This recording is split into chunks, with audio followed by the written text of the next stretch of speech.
Good evening, ladies and gentlemen, and karibuni sana to Konnekt Live, the only way to drive home on a Wednesday evening. And it has been a lovely week, very eventful week as well. And as we start off, remember how we do it every Wednesday. This is the segment that answers all your car-related questions. So you send your salamus and tell us who you are and where you're watching us from, and then afterwards we can start having those car related questions. And kama kawaida, we start by welcoming members huku ndani. Tafadhali ukiingia report pale so that we are able to know that you are in the house. You know how we do it every Wednesday. We have Jen Nyiha is in the house. Anasema hello Eric. So as wase waanze kuingia kwa show, last week we had a clinic. Actually, last weekend we had a clinic in the City of Champions at our garage, Neon Mobility. And the outcome was very, very, very, very impressive. Asanteni sana for showing up.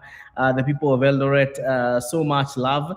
Now, one funny thing about Eldoret is that the problems we encountered, especially with the cars, are quite strange. See, out of the 100 and something vehicles that we checked, we had so many cases of stolen catalytic converters. We had so many cases of previous accident history that the owners do not know about. So that is actually very, very, very, very interesting and a point that should be looked at. Especially, let me give you a very interesting story. One lady who brought her vehicle for a checkup told us that once we realized that the catalytic converter had been stolen, she told us that the mechanic stole the catalytic converter in her compound. And since hajui, so she found the mechanic, she called over the mechanic to her compound for service. Then akitoka kwenda kumpatia chai anampata na exhaust pipe. Ametoa exhaust pipe, anagonga huko ndani. Then she asked the mechanic, what are you doing? And the mechanic says, natoa uchafu. That is how her catalytic converter was stolen. So guys out there, man, stop taking advantage of people who do not know much about cars. It is very wrong because now replacing those catalytic converters is not cheap. And even getting these Chinese ones, they will still give you that code. They are below threshold. So they are not that effective. So the permanent fix is to actually get an ex-Japan exhaust pipe that still has the catalytic converter. So it's very wrong na ni vibaya sana na kashifu tendo hilo. So we are recording this live recording at Donga Car Bakery. The Donga Car Bakery is along Kiambu Road na hapa ndipo kuna modern state of the art car wash. Ndio watu waliniwekea Mark 2 yangu PPF na mnaona kuna magari zingine zimekuja kupigwa PPF. So thank you so much guys. We always thank you for your support hapa Auto Konnekt Kenya. This weekend, watu wa Nairobi, Kasarani RX Fest Round 2 is happening. So if you are a fan of motorsport, kujeni muone magari zikishindana. RX is different from rally because it's more of a head-to-head race. Like magari zinashindana head-to-head in a closed circuit. So there's a lot of adrenaline, there's a lot of thrill, and the tickets are only 500 bob. Na kama utatumia the promo code WOKABI, you will be able to get yourself a good discount. Sawa, tickets ziko pale tickets sasa. Let me read what we have. Salamu za hapa. Wacha tuanze kusoma. Jenny here, she was the first to report to class. Tyson Ochola is in TK. Don't give up. Argentina must fall. I am not a fan of football. Nyamkongo is Nyamkongo ako nyumbani. Nyamkongo is home. Hello Eric, watching from Kiambu. Karibuni sana Kelvin Mutwiri. Belvins, good evening Bona CK. Belvins Ngong representing. Asante sana from Ngong. Max Harrison is saying, hey Eric, please do a review of the 2019 Mazda CX-5 2-liter petrol. It's on the channel. Iko hapo kwa channel. Josh Homan is glad to be here. Thank you, Josh Homan, for always tuning in. We have John Moy tuned in as always. Paul Kimemia, hi CK, watching straight from Langata, number 15 how, route number 15 how. Ekao Miss is saying, hey Eric, John Moy tuned in like always. Thank you so much, John Moy. We have Kenya Hiram is watching from Perth in Australia. The land down under. Say hi to all the guys in Australia, and also thank you so much, Kenyans in diaspora, for always coming live for this show. Harmless Level is saying, hello, Eric. Talk about the Mazda CX-8 2.2 liter diesel reliability, whether one has to do the DPF and EGR delete or leave them as it is. Well, this is a question that I get very frequently. Let's start by understanding why people do EGR and catalytic converter delete. So the reason why you would do an EGR delete is an EGR is a funny device because it redirects some of the exhaust gases back into the combustion chamber so as to utilize the oxygen there and reduce emissions. The DPF is the diesel particulate filter, and it filters out or the impurities. But now DPFs have a setback because if it does not regenerate, it clogs up, and that can result to overheating and the vehicle losing power. But it can always regenerate by either doing it manually via an OBD, an onboard diagnostics machine, or driving the car. Driving the car for DPF regeneration. That's why you're told for vehicles with DPFs, it's always very good for you to drive it for a long distance once in a while. So what is the purpose of the DPF and the EGR? The purpose of the DPF and EGR, these are they are devices that reduce emissions, and they are there to filter out all the harmful gases. So should you do a DPF or should you not do a DPF? Personally, I would say if you want to, you can do it, because in the long run, sometimes they can be a bit problematic. But if you look at most CX-5s that have undergone a DPF delete, ukiangalia kwa umbali, you will realize that there is kuna kamoshi zinatolea kwa umbali. Yeah, so that's because of absence of the DPF. I would champion for using DPF cleaners to clean the DPF, and also long drives once in a while. Let the DPF delete be the last thing that you do. In terms of reliability, the CX-8 is quite reliable. Kama wewe ni mse wa safari, it will give you thrill, it will give you good fuel economy, as long as you use the right oil. Because if you look at those Mazda 2.2 liter engines, one of the things that they kill early when the oil is not the recommended oil, when the oil use is not the recommended oil, they kill the turbo. Turbo ni inaendanga ya kwanza. But if you stick to the recommended oil, then it will serve you very, very well. And then always give it a run kidogo ndio uweze pia pale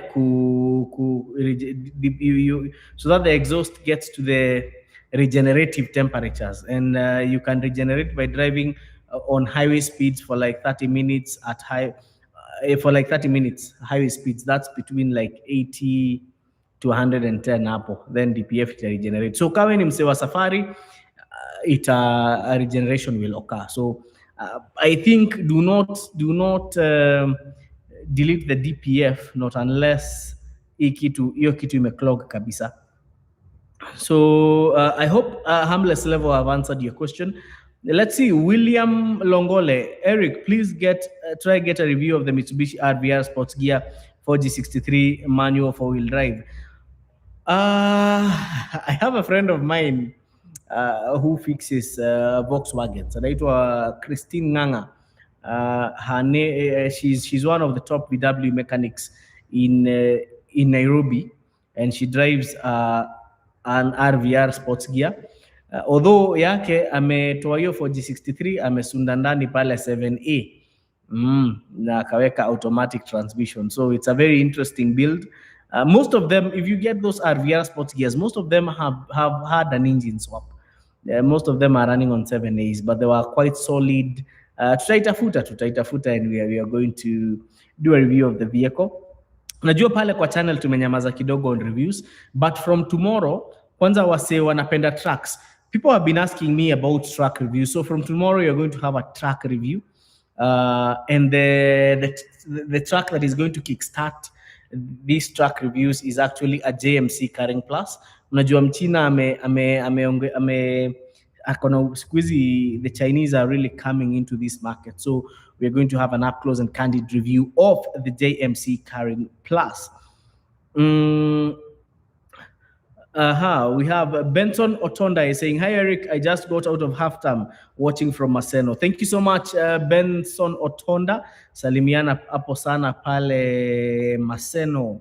TK is saying, "For the sake of knowing, can someone import a gem like a Honda S2000 as a classic since it's older than 25 years?" Ama ni ndoto. Hiyo ni ndoto, brother. Not unless you are bringing it for show purposes. But in terms of bringing it, that remains to be a dream. Josh Homan is saying he's not a fan of football either. I see we are quite a good number. Okay, so John Moore is saying, "Hey sir, what's your take on the Land Rover Range Rover Sports?" For the first time, I have somebody who has named it correctly. Yes. First of all, wacha nikwambie, big up sana John Moy for having that right. It's a very good. I'm happy. I'm happy because you have named it correctly. It should not be Range Rover Sport. It should be Land Rover Range Rover Sport. Ama Land Rover Range Rover Autobiography. Ama Land Rover Range Rover. Nakuwa na gari ingine HSC. So asante sana. Thank you so much. So he's saying, what's your take on the Land Rover Range Rover Sports Gen 1? Please tell us your view about engine options, 4.2 liter petrol or the 2.7 liter diesel. John, I would lean towards the 4.2 liter petrol. First of all, it sounds amazing. The only downside with it is fuel, the fuel economy. The problem I have with the diesel is sometimes it misbehaves, especially with snapping of the crankshaft. That was one of the but that was mostly on the Discovery. But the diesel is known to be a little bit more problematic compared to the petrol. The only downside of the petrol is the fuel economy. But if you can afford, then that is a vehicle that you will have a lot of fun driving. So for me, 4.2 liter petrol, any day, anytime. Eric Ngang is saying, just joined, would like advice on the best locally used car with a budget of 1.5 to 2 million, since I'm looking something nice looking and easy to maintain with good interior space. Vanguard, XT, Subaru, XV, etc. So something that looks good. Looks are very relative. Well, in terms of easy to maintain, you can never go wrong with a Toyota. The Subaru XV is quite nice. It has ample ground clearance. It has become a familiar car, subcompact crossover SUV, very good build quality, comes standard with all-wheel drive. I would, instead of buying a Vanguard, Vanguards are way older, I would lean more towards the Subaru XV. Because also, in terms of fuel economy, the Vanguard guzzles way more. And something that many people don't talk about Vanguards is that that 2AZ engine actually burns oil at over 150,000 kilometers. It can be resolved by an engine overhaul, but most people, I've never understood why most people go for the slim engines, and you're buying a slim engine whose mileage you don't know. So for any day, any time, I would go for an engine rebuild, but you have to get somebody who actually knows how to rebuild engines. So for me, with these choices here, I would lean towards the XV because you'll get a newer car.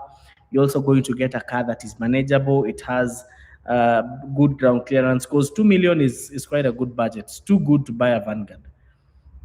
Manuel Ray saying, watching from Bomet. Asante sana Manuel.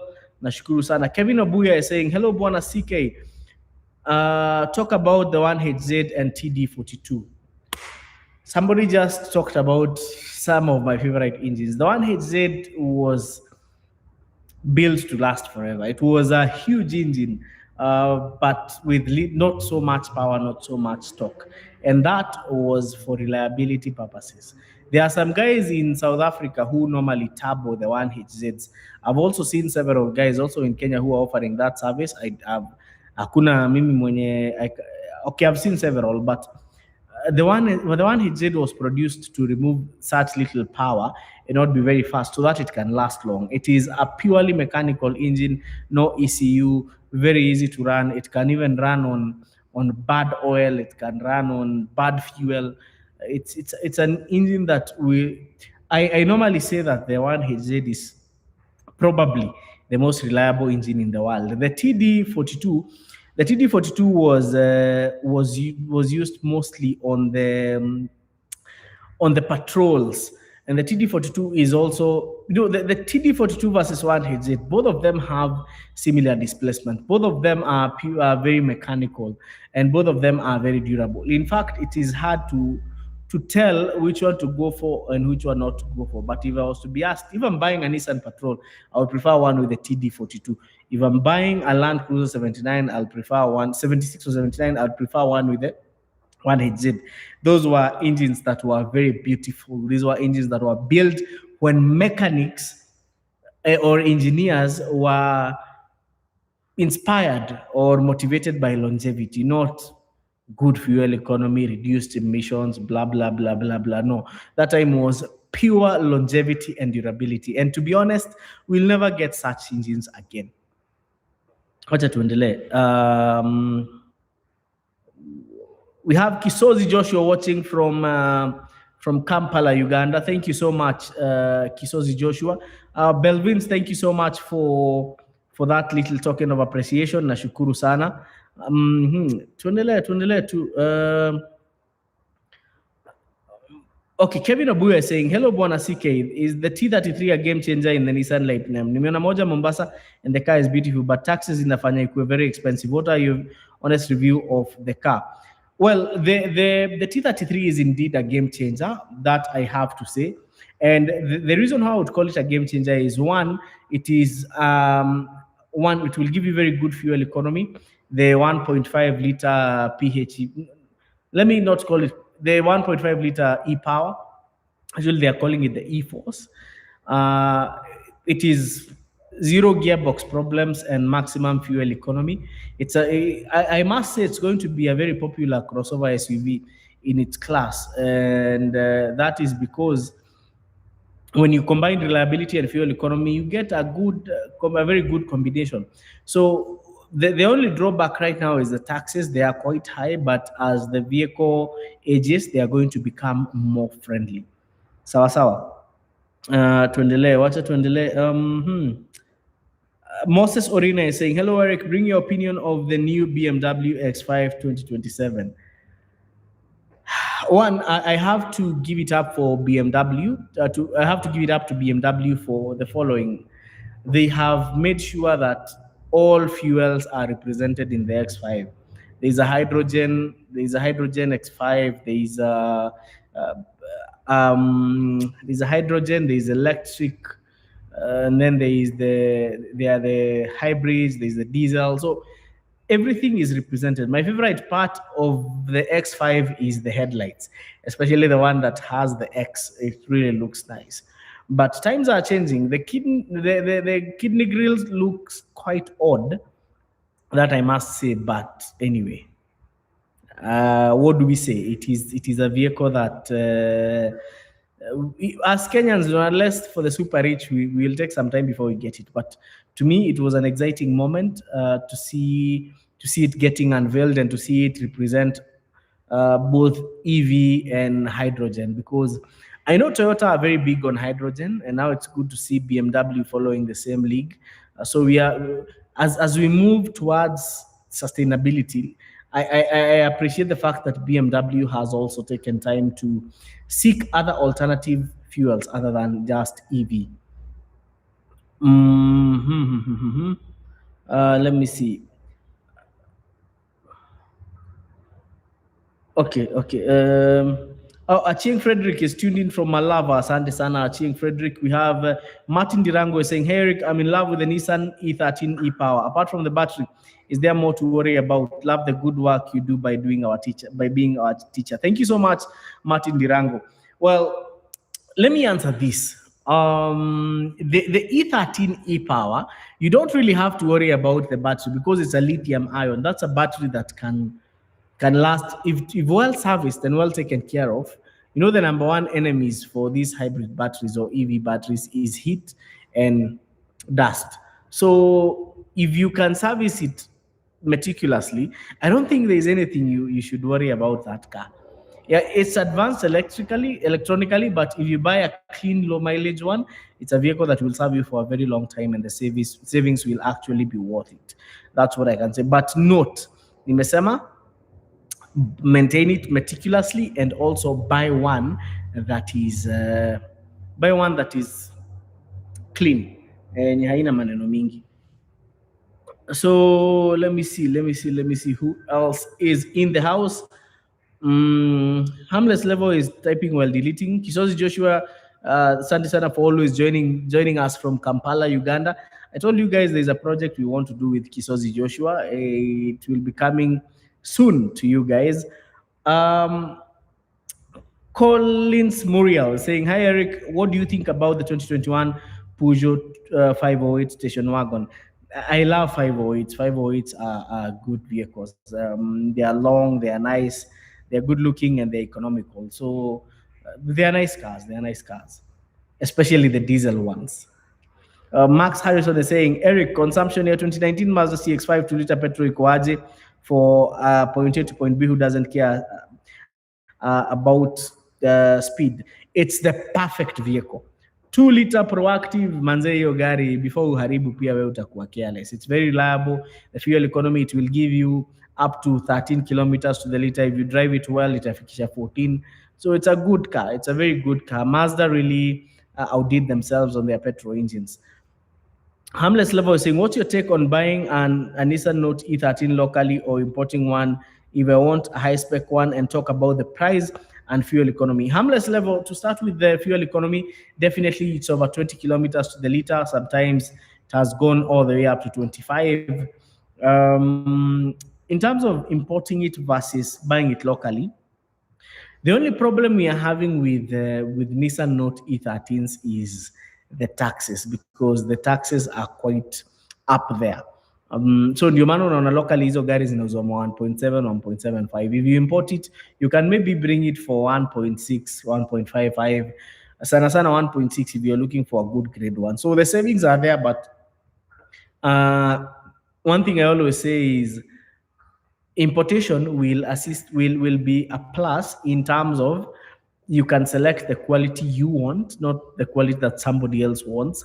And number two, there is always a good bargain on price, and you can always get a very good spec of the e-power. So importation will have its advantages, but kama uko na haraka, buying locally but buying patiently. Buy locally but buy patiently so that you can have a good deal and you can have you can get a good vehicle. Usinunue gari itakusumbua. Cyrus Kibe is typing while deleting. Kisozi Joshua is saying, Eric, talk about the durability of the gearbox on the Impreza XV GT7 2017-2018 model. Are there any issues with the gearbox for those 2 years? Actually, I would confidently say that there are no issues with those two gearboxes. The only problem is when you use the wrong CVT fluid. I always insist for those Subarus, just get the genuine Lineatronic CVTs, and those gearboxes will serve you very well. But if you go wrong with the Lineatronic CVT, it's going to mess you up. Also, the driving habits. This is not a vehicle that you just slam on the accelerator. No, it's a vehicle that needs to be driven gently. Ronnie the Clint is saying, hello, Eric, with a CK.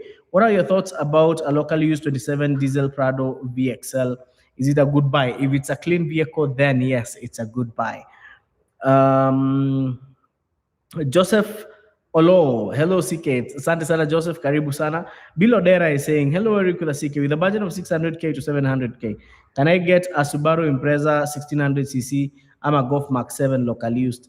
Ukinunua Golf Mark 7 na hiyo bei, that will be a disaster. And also with the Imprezas that came with a 1.6, those ones are the ones from 2014. It will be hard to get them from with no, is it 2014 really?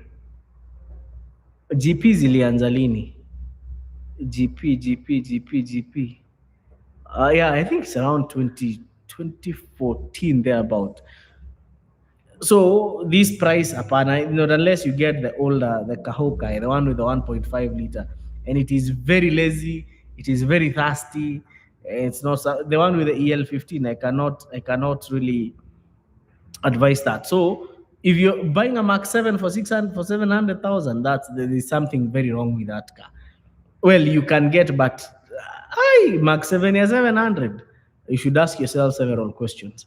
Economist is saying, Eric, which is a better devil, getting a bank financing for a car or in-house hire purchase from the car dealers in Mombasa. So a car, that depends on your financing, on your financial status.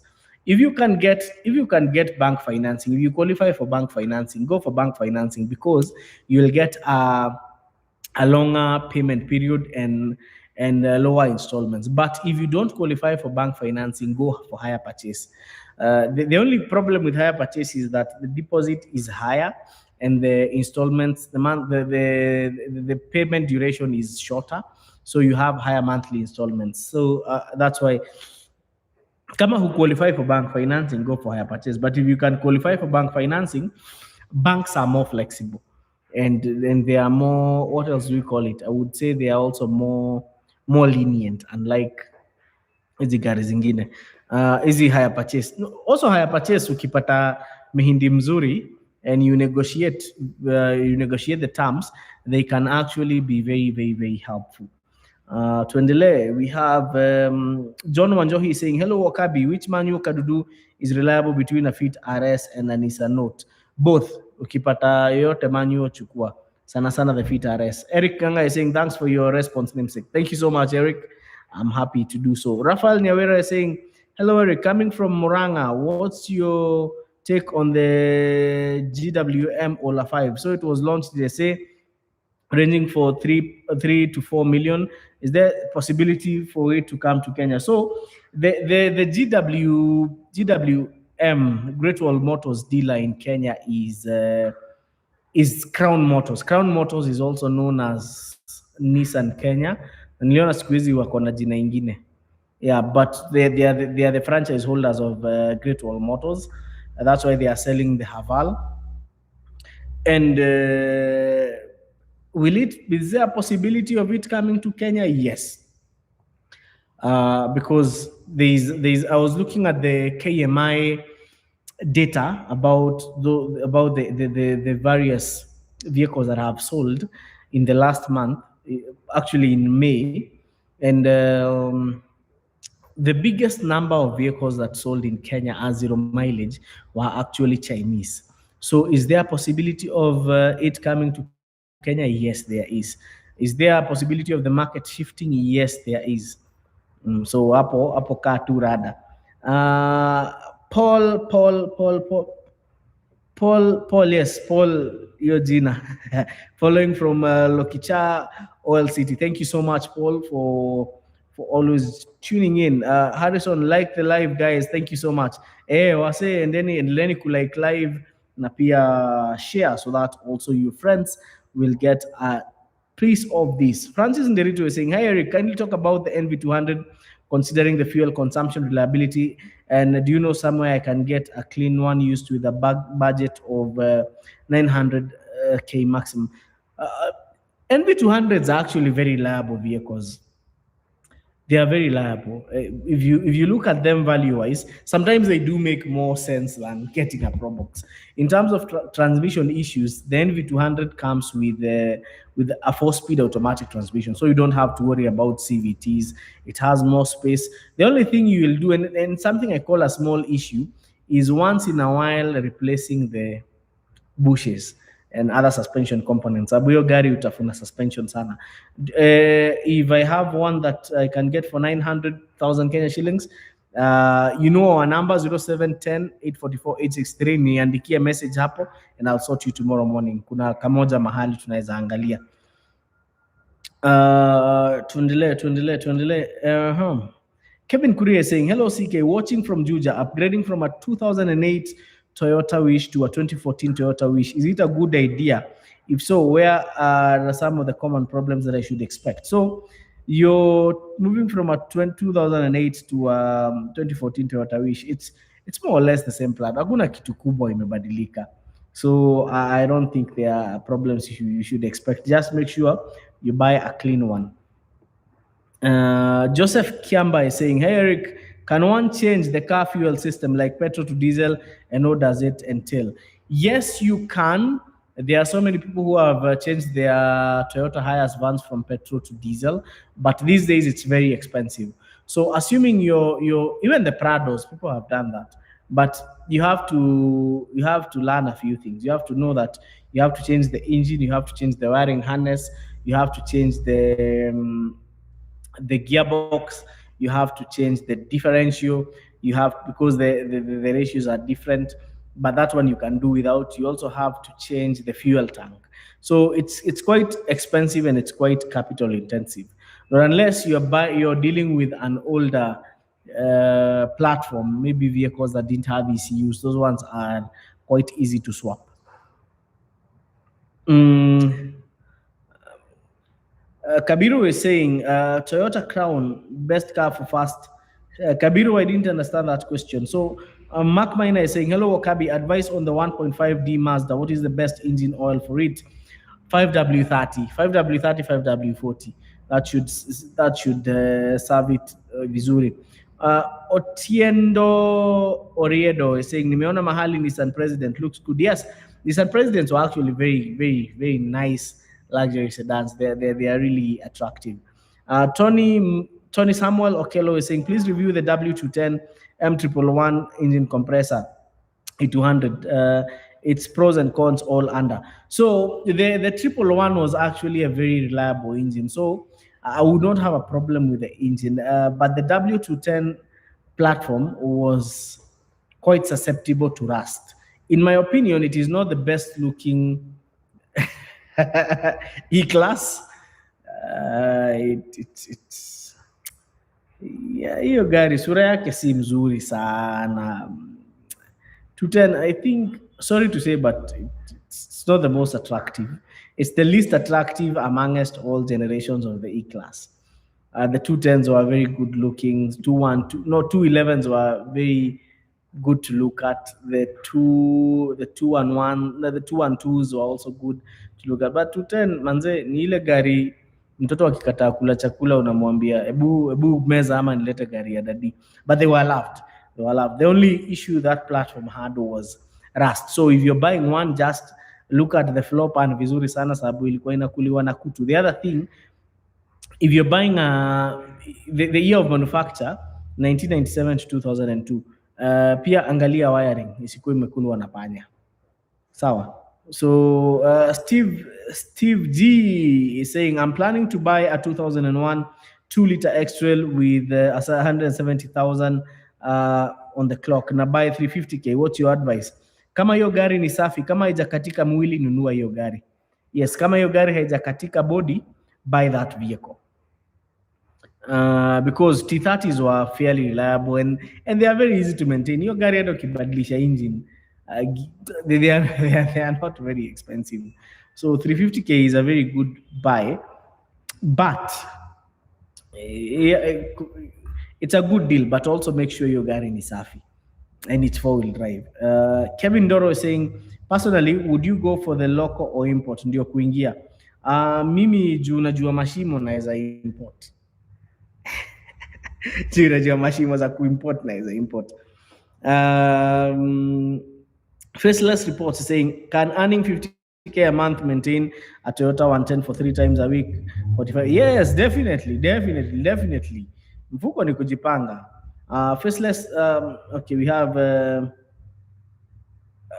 Kagazi is saying, which oil to use on the Corolla Sport Hybrid Crusader FXE 0W20 or 5W30? 0W20 is preferred because it's light and it's preferred for most hybrids. It's a very thin oil, but it's also very light for hybrids.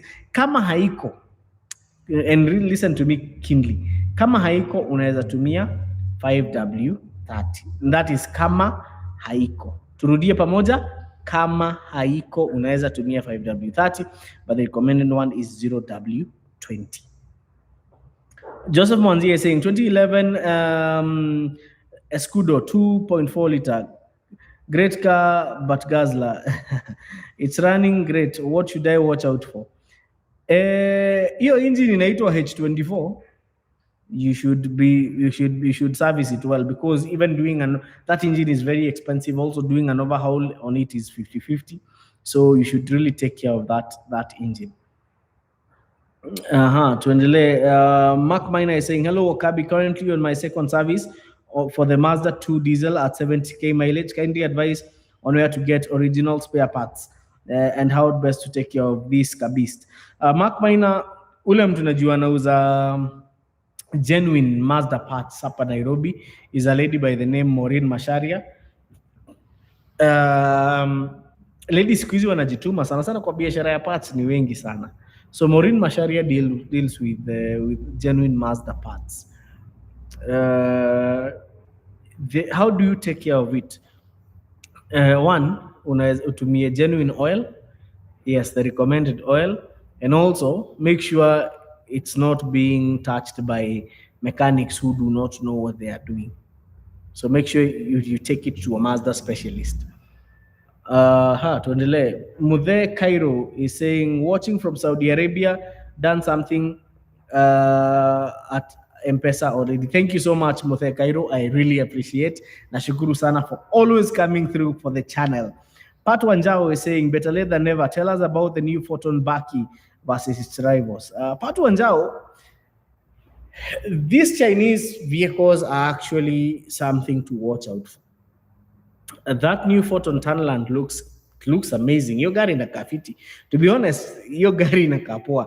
Truth be told, yes, it does look like a Ford Ranger copy, but inakaa too fiti. And then you see these are double cabs, and they are coming in on a very good budget, because picture this: you're getting a double cab, brand new, 0 mileage with a warranty at the price of a 5-year-old used Hilux that doesn't have a warranty. So in as much as we talk about durability, being fair, the Chinese are bringing value. And very soon, you see in South Africa, the Chinese, actually the number of Chinese vehicles on the roads has tripled. And that's something that ukiona inafanyika South Africa, hata Kenya inaweza kuwa on its way. Kipaltrick Macau is saying, Pat here, please expound on more on the Subaru Impreza GP3. Hope the trim hatchback 1.6. How is the reliability, consumption, and maintenance? So the GP3 is actually a good Impreza, but one thing you should really watch out for on the GP3 is the gearbox, because it's the first generations of the Subaru's Lineatronic CVT. You need to take very good care of it. Consumption is not bad. Yes, it's a bit slow, a bit thirsty compared to other vehicles in its class, the 1600cc class, but it can push up to 12 kilometers to the liter if driven well. And sometimes at 13, but sana cheza at between 12 and 13. The other thing about the GP3 is, if kama unapenda mbio, it's not the car. It's not the car for that. About its maintenance, it's a very straightforward car, only that sometimes if you're buying brand new genuine parts, they might be a bit pricey. If you buy ex-Japan, they'll be a bit forgiving. DMK is saying, how much is a brand new water pump? DMK, for which car? Mark Miner is saying, kindly give you a view on the Motul engine oil compared to Castro. So Mark Miner, that depends on the particular oil, the particular grade of oil that we are talking about. Yeah. So we can't really talk about the brand as a whole, not unless we talk about the particular grade. Kim Karuga is saying, hello, Mr. CK. I'm planning to get a Mazda 3 as my first car. Is there anything in particular I should be cautious about to look for before buying one? Yes. Make sure it has genuine mileage. That's number one. Number two, make sure it has not had previous accidents, and make sure all electronics are working. But honestly speaking, the Mazda 3 is a very reliable vehicle, and it's a car that should be considered as a good car for a first-time car owner. Karate Shilo is saying, which is better, a zero maintenance car battery or the other one? For me, I normally prefer zero maintenance. Maana hii maneno ya kuweka acid mimi sipendi. Kuweka maji na acid sipendi. Nick Mangai is saying, tell us about the Volvo XC40 T4 art design. Mkuu, someone is torn between the, the XC40 and the Tiguan R-Line 2.0 TDI. Well, I feel the Tiguan is a bit bigger to compare to the XC40.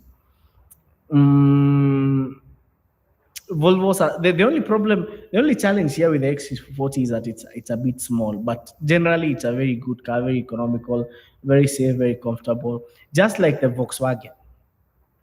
Volvos are nice cars. They're also very reliable, but you need to be in a Volvo group so that you can access at least good mechanics, because mechanics for Volvo si wengi sana.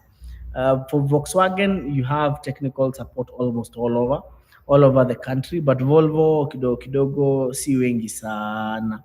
But I'm not saying Volvos are bad cars. Volvos are good cars. XC40 in a kafiti, but I wonder why they would be weighing between a Tiguan and on an XC40. So I think that's I wouldn't I wouldn't place them in. Also, the fuels are different, petrol and diesel. There has to be something that they are looking for, and that something is what we would know to be able to help them make that choice. We have a long time T. What's your view on the Mazda CX-30 2000cc petrol? It's an amazing car. It's basically a Mazda Axela, a Mazda 3 on high heels. Yeah, it's a good car, very reliable, especially with the 2 liter. We have Kenda. Hello, Wakabi. Paul Kenda from Mawanga, Nakuru. Does the color of coolant matter, and is it advisable to mix coolant with water? And if yes, what ratio? Now, the coolant color is a video that I did a long time ago. So there are two main categories of coolants. There is the glycol-based coolant and there is the silicon-based coolant. The best coolants for for modern cars are the glycol-based coolants. Now, within the glycol-based coolants, well, let me not put it that way. So let's categorize the coolants in another way. We have the organic coolants that are the organic coolants and the inorganic coolants. Now, whether to take an inorganic coolant or an organic coolant depends on whether your car has a cast iron block or an aluminium block, or a cast iron head and a cast iron block and an aluminium head. So the material of the block and head matters when it comes to coolant, because of the rate of corrosion and the different materials that has been used to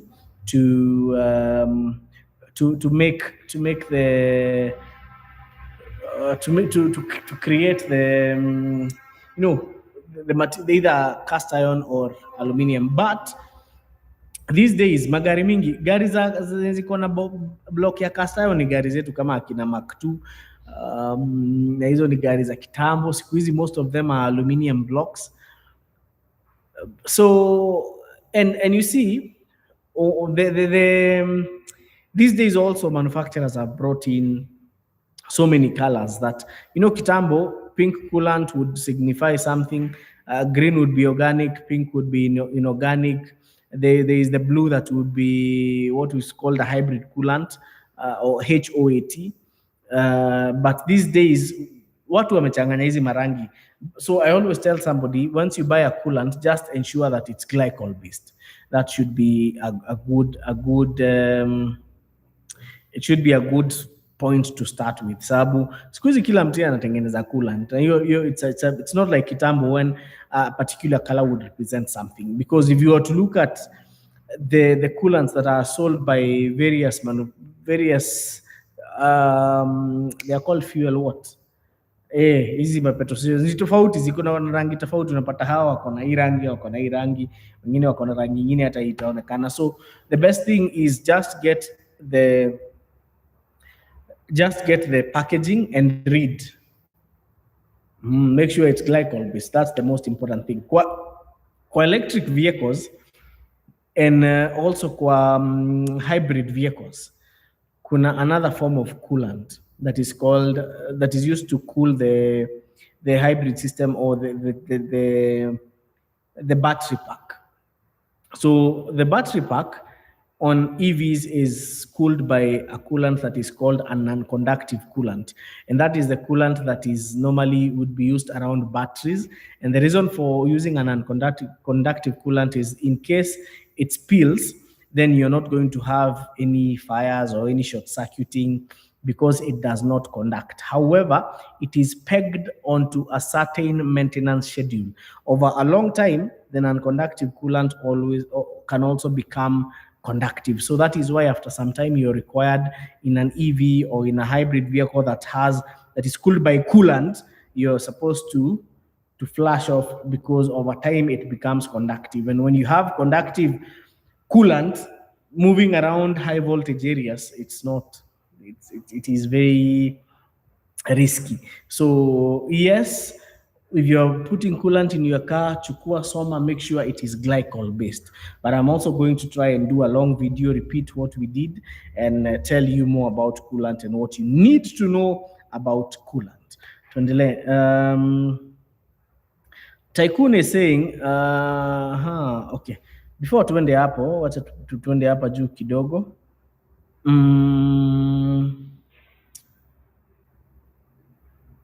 Okay. John Moore is saying, CK, please tell us about the BMW X3 E83 2500cc petrol. Is it a car that you would buy? Yes, it's a car I would buy, but make sure before you know your gari, you have your pockets can allow you to have that vehicle. It's your gari kitu haipendi tu ni shortcuts. If you get a good electrician, if you service it properly, itakuserve tu vizuri na pia usimisuse your gari. Josengeno is saying, what makes Toyota Hilux with the 2GD take time to pick after, let's say, a bump?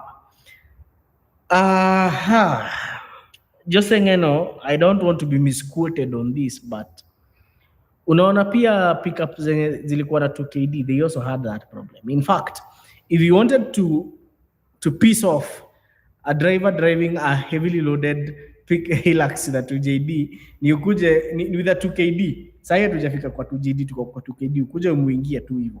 Sababu hiyo gari itaitisha hadi number 1. Same case with the 2GD. I think it's just also one thing that has been noted by a friend of mine who owns both a 2KD and a 2GD is that when the 2KD is loaded and the 2GD is loaded, mostly ye hufanya kazi ya kubeba chakula ya ng'ombe from Thika to Meru. He runs a farm in Meru. When they are loaded both with the same load capacity, zikiwa loaded, 2GD inakunywa zaidi ya 2KD. And this is an observation from an owner, so see Jabba, and I'm passing what he had asked me what could be wrong. When they are loaded, the 2GD seems to be consuming kidogo significantly, but when they are empty, the 2GD inakunywa better. So inakunywa better up to a certain load capacity, but ikivuka hiyo load capacity, it has worse fuel economy. So I would think it's something that some things, they are quite hard to explain, especially with engines. But I'll pass this question to a gentleman called Suki.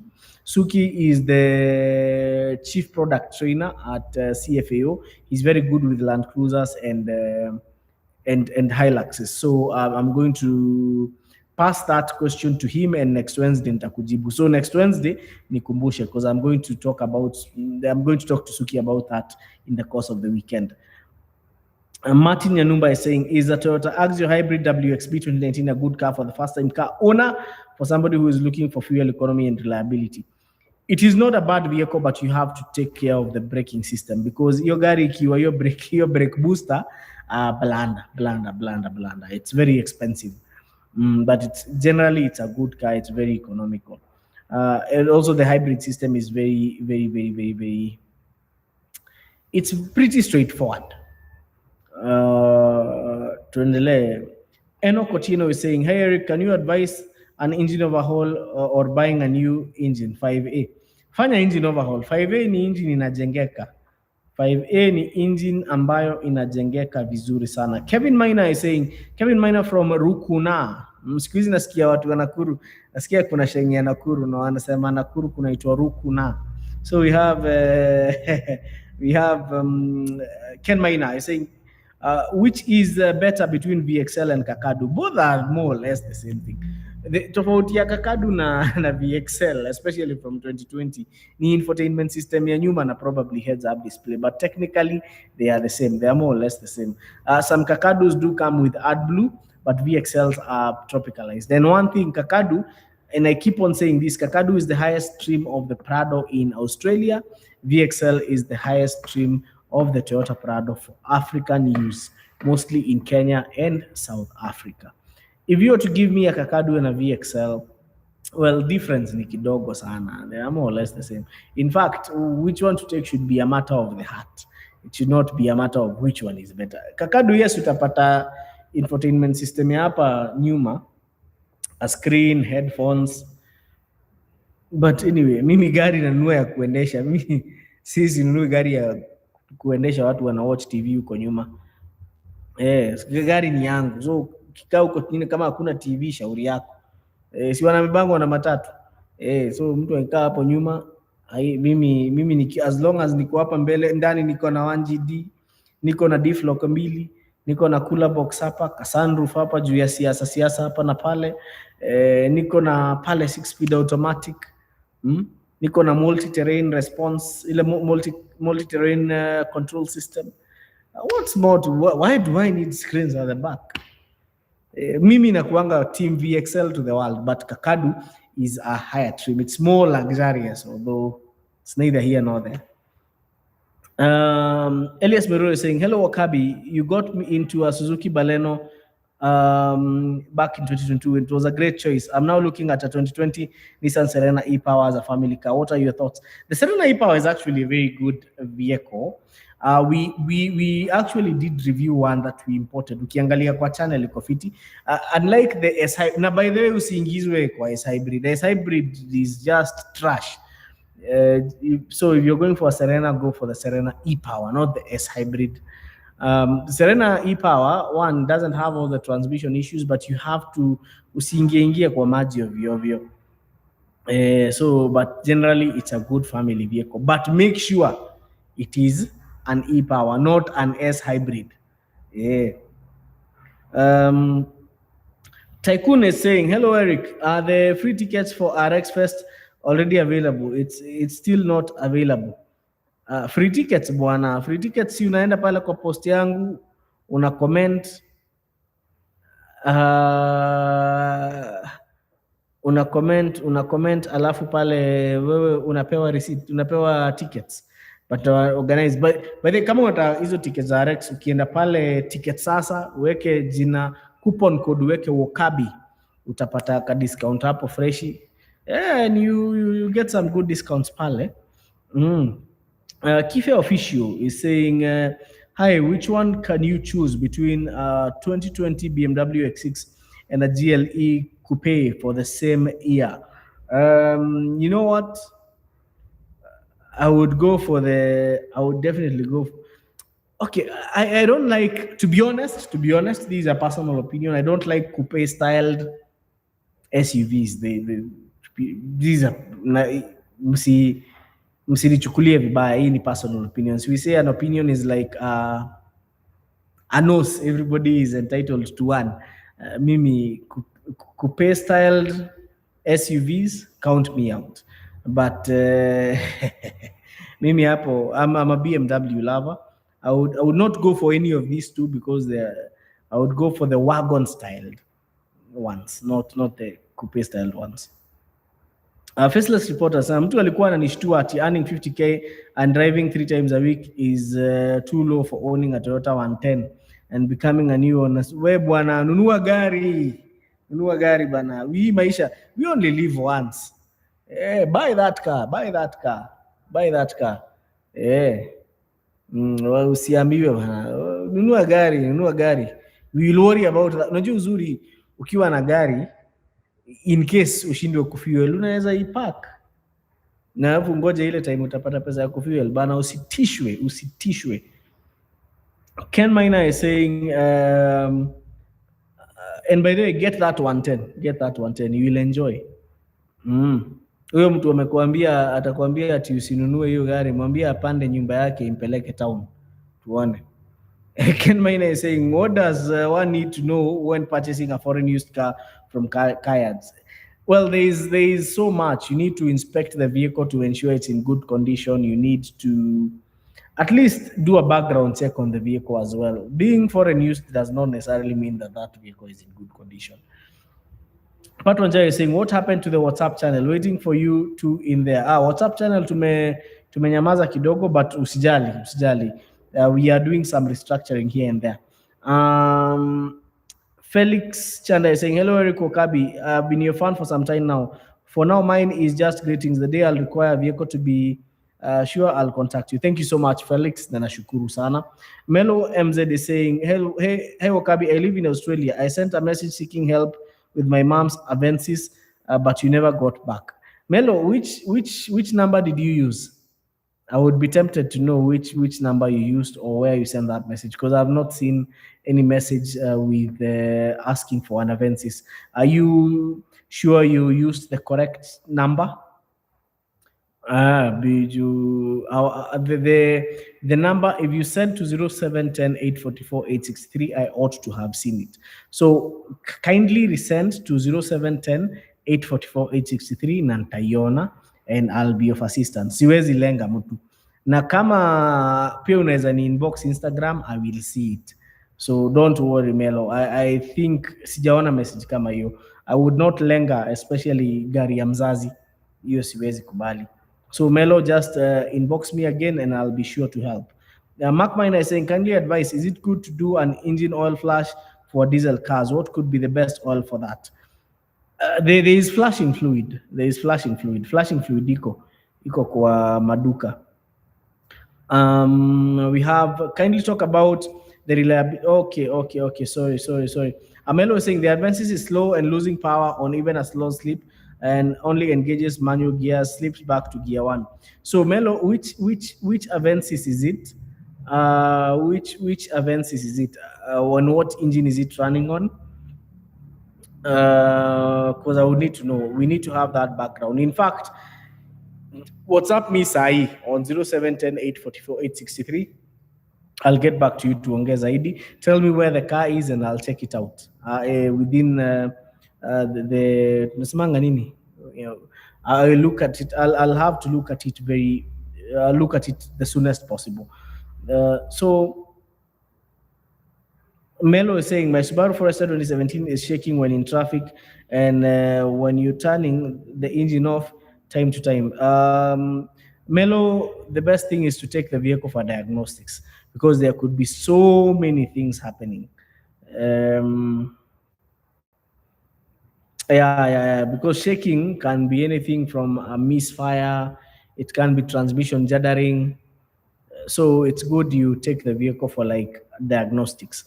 Tycoon PC is saying, kindly talk about the reliability and servicing between rear-wheel drive Mark X and four-wheel drive like Nissan Tiana. First of all, we cannot compare a rear-wheel drive Toyota to a front-wheel drive Nissan, especially a Tiana, because whether Tiana itakuwa more expensive to maintain hata kuliko a rear-wheel drive Toyota.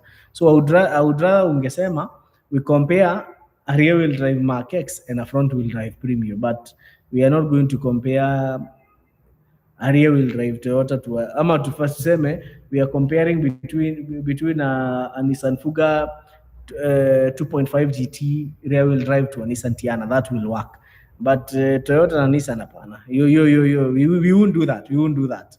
Anyway, rear-wheel drive vehicles, just to argue it from a technical perspective and not from a brand perspective, rear-wheel drive vehicles have more moving parts. It means you have extra parts to change, like the center rubber. You have to service the rear diff, and there is a transmission tunnel hapa katikati. So yes, they have more moving parts.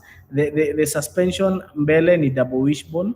So again, more components to repair. So arguably, rear-wheel drive vehicles should be slightly higher in terms of maintenance theoretically, and this is because they have more moving parts. Wanyeke saying siku moja later Toyota Corolla DX redriven, tutafanya hiyo maneno. Auto Connect, nice stuff, big up, thank you so much. James Munyi is saying hey CK, review your Toyota electric tuengoja, hiyo inakuja, I'm just waiting for one approval. Hiyo gari lazima mtaiona. James Munyi is saying if I have used 5W30 inakaa kuna shida kubwa if I change to 5W40? No, hakuna shida kubwa. Then Ken Maina is saying other than inspection, background check, is there anything that one needs to look at or documentation as a first time buyer of a foreign used car? If there is an auction sheet available, it is important you look at it. That is if most guys selling these cars will not have auction sheets. So the best thing is you can buy a report from Japan. Kununua report Japan inakuanga rahisi sana. So you can always try to buy a report from Japan and that will work perfectly. Kiongozi Elvis, Wakabi nataka pops and bangs, will it damage the engine of my GRX 120?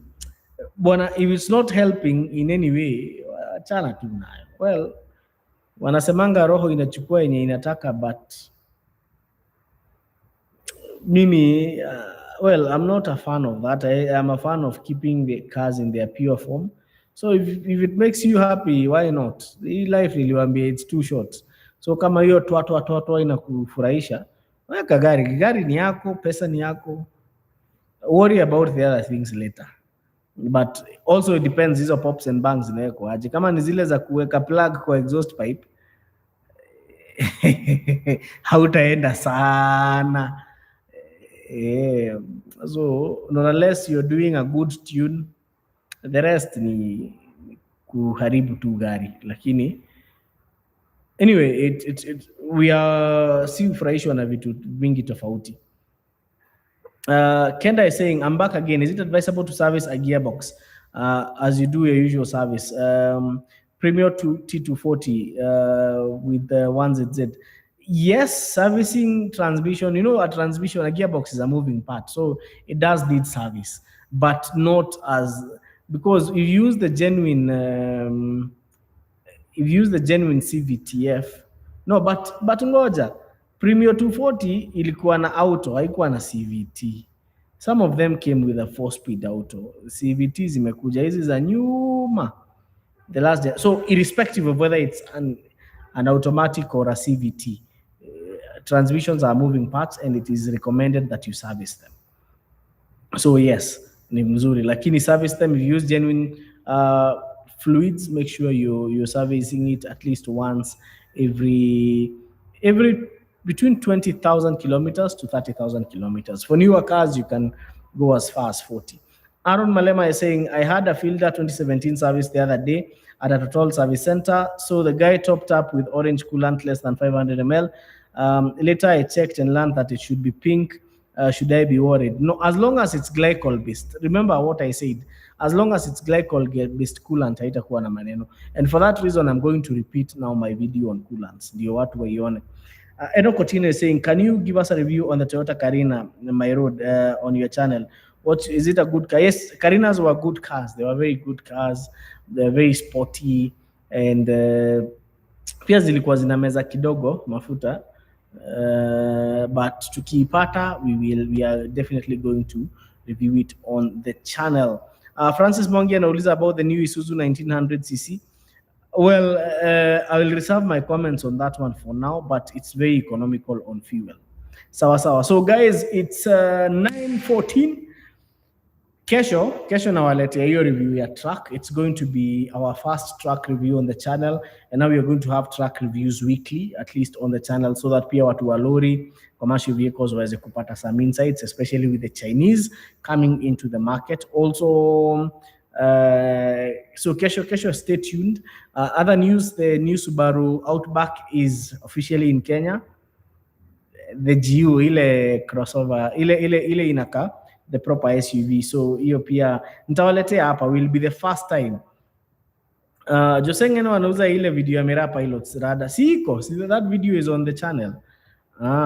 Drake Kevin is tuned in from SA. I like the show, bro. Thank you so much. And guys, asanteni sana. And see you next Wednesday. But kesho kuna hiyo track review, so do stay tuned. Good night and have a productive rest of the week.